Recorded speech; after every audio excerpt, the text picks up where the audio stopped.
Good morning. Ito, mag-service ako ng aking turbocharger. Yung itong aking Ford Everest. Ang model nga pala nito, 2014. So, ang tinakbo niya, almost 70,000 kilometer na. Bali 69 kasi. Ito yung first time na i-service ko yung kanyang turbocharger. So, patutunayan natin ngayon kung gaano pa siya kalinis at kung gaano din siya karumi. So, una, tanggalin nyo tong air cleaner. So, pag alis nyo ito, kalapasan ganito. Meron natin dalawang tornilyo dito. So, bali tinanggal ko na. So, ang number nga pala nito ay kung sa paano nyo ay 10 mm. Yan. So, kakalisin nyo ito dalawa. Tapos, hilahin nyo lang ito. Bali dun sa taas ay naka-lock lang siya sa ilalim. So, makukuha nyo na yan. Ganito. So, pag nakuha nyo ganito, madali lang siyang kunin. Pero, paalala lang, tanggalin nyo yung pasid ng battery nyo para hindi magkaroon ng error yung inyong sakyan. Kung sakaling magtanggal kayo kasi tinanggal ko yung yung sensor ng ng air. So pag natanggal niyo 'yon, ilus niyo dito yung hose, ito. Pero itong clamp, tapos dito. Tapos hilahin niyo lang, Yan. Yan, actually tinanggal ko kanina. Ito na yung hose. Actually kung titingnan niyo yung loob, malinis siya. Pati dito, malinis. Ayan. Malinis din. So diretso yan sa tinatawag nilang throttle body. Yung hose na yon papasok dito sa ilalim na yon yung intercooler at diretso dito sa throttle body. Ito naman throttle body ko, tinatawag nila. So kung papansin niyo,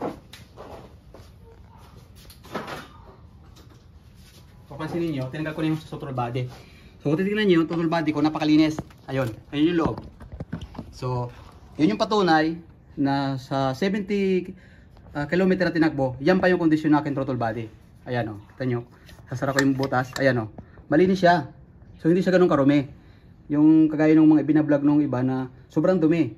So kaya medyo hindi ako kumbinsido ron Kaya ito patunay, sarili ko to ako gumawa. Ayan, hindi ko pa nalilinis yan Yan, yun yung throttle body ko sa air. So ngayon naman, dito tayo. Ito yung turbocharger ko. Paalala lang, importante, ito yung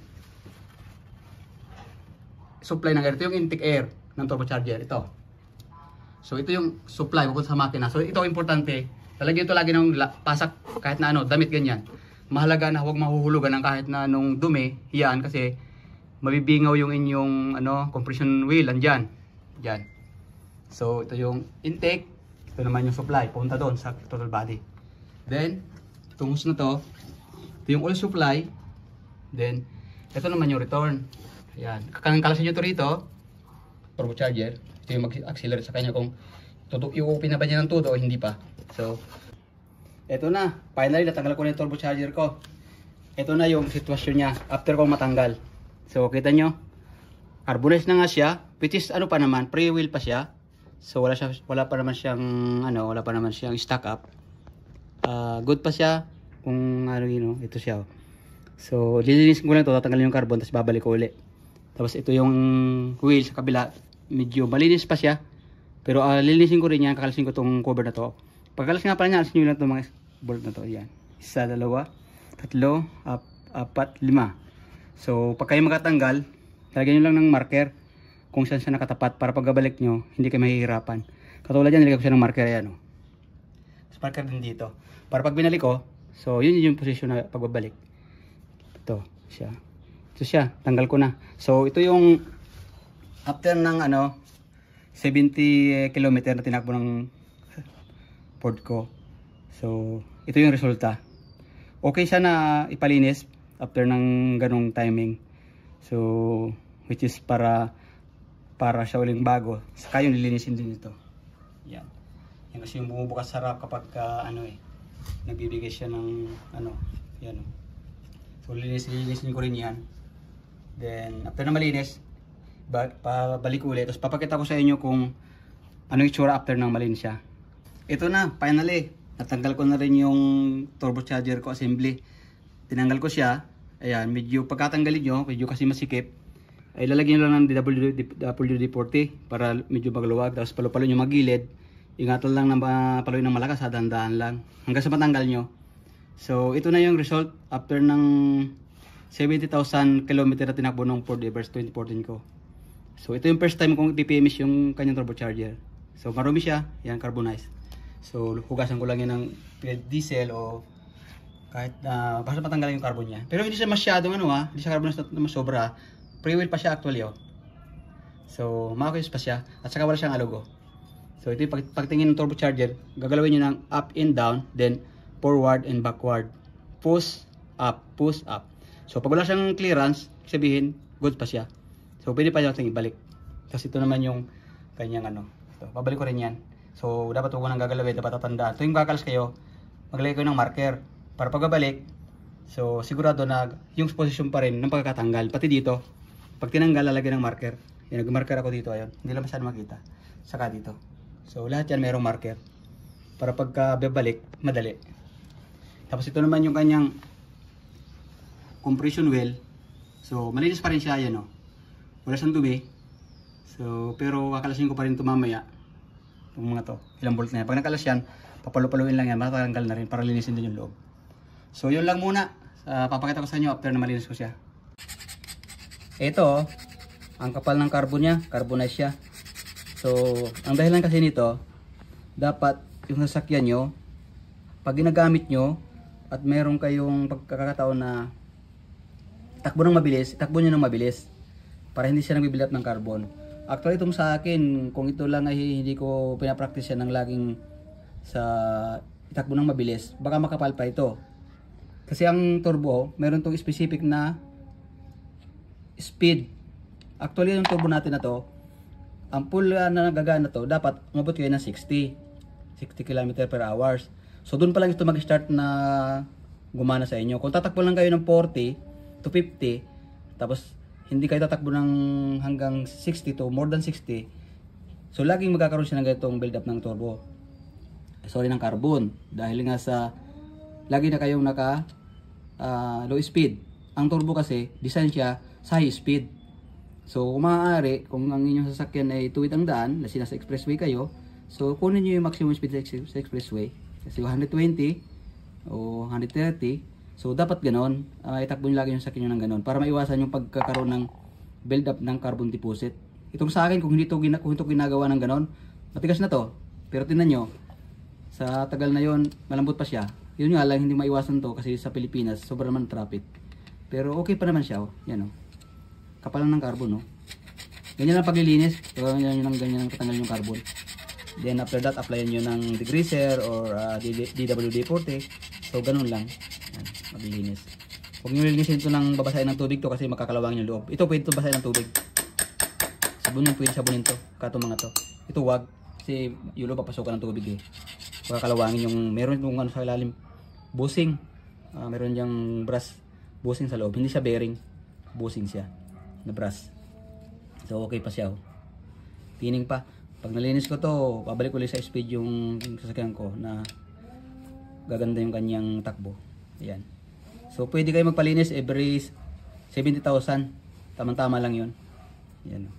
Baba lang yung turbo. Kung mabababa nyo, medyo mahirap sa ibaba. Tiyagaan lang. Pero kaya naman. Ayan. Ito na. After ko siyang malinis, yung aking turbo, ito na siya. Kinilis ko siya ng diesel. Actually, tapos inano ko ng sandpaper kaya makumintab siya uli. Tapos yung kabila, yung compression, ito napakalinis pa niya, ganyan siya nung makuha ko. So wala pa siyang ka-sign ng ng carbon, napakalinis niya. Wala. Tapos ito yung kanyang actuator. Dapat ito pagka nilinis nyo, babrasin nyo lang, okay naman siya sa brush. Dapat gumagalaw to, kasi itong actuator niya Kung papansinin nyo, yan, gumagalaw yan. Kaya, yan Yan, dapat gumagalaw na ganyan. Yan Kita nyo yan. So, kasi yan yung actuator sa turbo. Kung siya ay mabilis na, so dapat magsasara yan. Kung siya naka-minor, dapat nakabukas para yung hangin na hindi masyadong nag-ano. Tapos pagka siya magpupuli, gumagana na siya, magkuklose na siya ganun. Yan. So solid na yung lumalabas ditong exhaust gases. Dapat gumagalaw yan. So babarsin nyo lang, then diesel, then hanginan nyo. Pag gumagalaw ng ganyan, so okay na yan. Kasi ito na yung kanyang sa compression wheel side. Ingatan nyo lang magtatanggal, dapat dahan-dahan pagpalo sa mga gilid na to. Kasi medyo matigas siya, kasi dapat equal na ito ay hindi masisira. Kasi baka mamaya tumama rito masira. Then ito naman yung turbo housing. Lilihahin nyo to lahat, side na yan, saka itong side na to. Ito importante, ito malinis. Ito loob na to kasi ito sinisita ng actuator. Ito actuator, meron itong piston. Ito lilinisin nyo rin to. Ito piston ring to, siya yung magsasarado ron para yung mga carbon hindi makalusot. Yan, lilinisin nyo rin yan. Yan, gumagana yan, oh. Maluwag. Dapat pre to. Ito, yan. Kita nyo, pre. Yan, lilinisin din. Brush lang, lilinisin. May nakakaroon siya ng carbon deposit eh. Pagka yung sa takal. Saka ito rin, lilinisin nyo rin to. Itong turbo, meron din siya. Yan. Yan din yung magsisil sa kanya. Ayan, yan. Dapat malinis din yan. Pagkita na yan. So yung turbo ko walang ka sira-sira. So ganun lang. Bali yung tools nga pala gagamitin nyo rito sa pagkakalas, 10, then 12, at saka saka 13. Doon sa exhaust 13. Ito 13 yung size ng nut. Then dito naman 12. Tapos yung dito naman sa sa yung saklam dito sa turbo. Ay bali siya. 12 din. 10 pala, 10 yung saklam. So 70,000 kilometer na tinakbo niya. So ito yung result.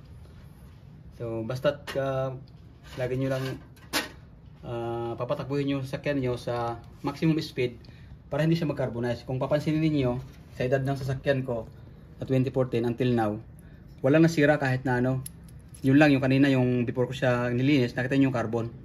So ganun lang. Tapos doon sa exhaust sa ilalim, mahirap kasi bidyuhan doon. Tatanggalin niyo yung dalawang sa ilalim na yan, meron diyan dalawang screw doon, bolt sa dugtungan ng exhaust. Dapat yung tanggalin yung dalawa, yung may spring na kasama, para maigalaw niyo yung exhaust pipe kasi mahirap tong hugutin doon sa ibabaw. After that, ayun na. Babalik ko na to. So mamaya na lang pagka naibalik ko, papakita ko sa inyo. Isa nga pala, pagka makatanggal kayo nito, ito yung sakulan. Huwag nyo nang kakalasin dito para hindi na kayo mag-aksaya ng gasket. So doon na lang sa hose tatanggalin kasi mas madali. Ganon din sa oil. Ito yung supply ng oil, ito yung return. So yung isa lang tanggalin nyo kasi naka bolt dito. Yung isa, clamp din, hose lang. Kaysa magtanggal kayo dito, mag-ano pa kayo ng gasket, magpapalit. Wala naman siyang leak, so wag na. So ganitong mas madaling ganitong sistema. Buo nyo siyang kukunin, mas madali. So ganun lang, sana ay nakakakuha kayo ng idea at sa mga mekaniko rin na gustong matuto, yung mga gustong matuto, ganito lang, simple. Yun lang. Nakita nyo naman kung paano ko tinanggal yung dito. Ito siya, pero siyang matanggal. Ito na yung magiging resulta yan. Ito na yung kanyang exhaust, nilagay ko ng Saka lagi nyo papasakan ng mga butas-butas ng kahit na anong rags para hindi sa pasukan ng dumi kung naglilinis kayo. Pagtapos kong malinis, reassemble ko na ulit yung turbo at yun, ibinalik ko na. So ito na siya ngayon, nakabit na ulit. Yeah. So ibinalik ko na rin pati itong air cleaner. So checkin nyo yung lahat ng connection kung maayos ba, kung naibalik nyo yung 4 na hose ng turbo, yung cooling niya at saka yung supply ng oil at yung return. Then ibalik din yung cover, lahat, yung bolt. Siguraduhin lang na mahigpit lahat, pati yung clip, yung hose clamp. Pati ito nilinis ko to, itong hose na to kasi madumi yung loob. Hanggang dito sa EGR, which is yung EGR hindi ko tinanggal kasi napakalinis pa naman eh. Kung nakita nyo yung aking pinost na video nung impeller ng compression wheel, makita nyo napakakintab. So ito malinis, ibig sabihin pag makintab yon, mga hulugan na ito walang dumi. Ito yung EGR nya, yung nag-control ng hangin. So punta ng intake manifold. Hindi ko na rin tinanggal ang intake manifold dahil napakalinis pa naman eh. So useless lang kung katanggalin natin. So para save yung ating pagkatanggal at saka hindi masira yung gasket, ay hindi ko na tinanggal. Saka nga pala, remind ko sa inyo, yung gasket ng turbocharger, yun ay steel. Pati yung sa exhaust. So dapat hindi na necessary papalitan nyo yun. Sayang din kung bibili kayo ng bago. Binili ko din yung luma ko kasi steel naman yun. Yung steel na gasket, pwedeng i-reuse yun. So based sa aking experience, yung mga turbo namin ginagawa, pagka steel yung gasket, pwede mo siyang gamitin kahit 4 times, hindi siya masisira eh. Otherwise, kung siya ay graphite type, dapat pinapalitan. So ayan na, makita nyo naman yung aking makina. 2014 model ito. So kita niyo naman kung gaano kalinis. So alaga lang. At ang odo nito ay ipapakita ko sa inyo kung ilan. Yun yung first time na ako ay nag-PMS ng aking turbocharger. Honestly, nakita nyo, hindi siya ganong karumi yung compression wheel. Yung turbine side yun marumi, medyo may carbonized siya. So ibig sabihin, yung ating makina pwede siyang makaabot ng hanggang 70,000 to 80,000 km bago mag-PMS. Mali yung ina-advise ng iba, 40,000 PMS na kayo. Gastos yun. So ito yun ha, ito yung eksakto at katotohanan kung kailan kayo mag-PMS ng inyong makina. Pero requirement talaga PMS siya. Para naman yung ano. Mga minute start na tayo.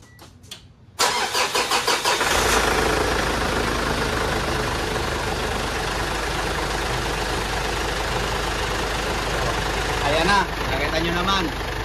Umaanda na siya. I-rip ko para marinig nyo yung tunog at dadalhin ko kayo sa may exhaust ko para makita nyo yung usok kung ano siya meron.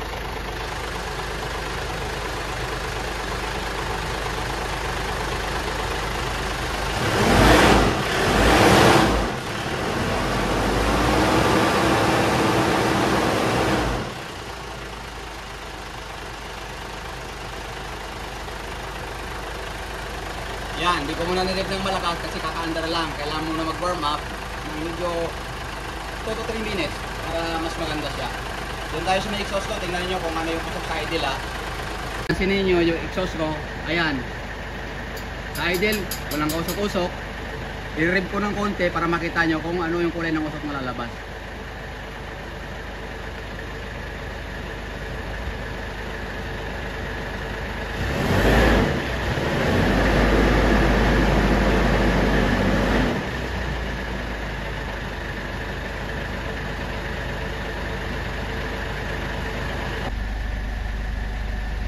O ayan o, makita nyo ba yung odo ko ilan?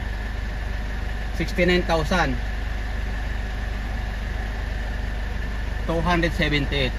So almost 70 na siya. Kung nagustuhan nyo ang video na ito, paki-click ang notification bell, paki-share na din para maraming makapanood at nang matutunan nila yung mga nag-aspire na maging mekaniko, meron silang idea. Yun lang. At maraming salamat. Mabuhay Pilipinas.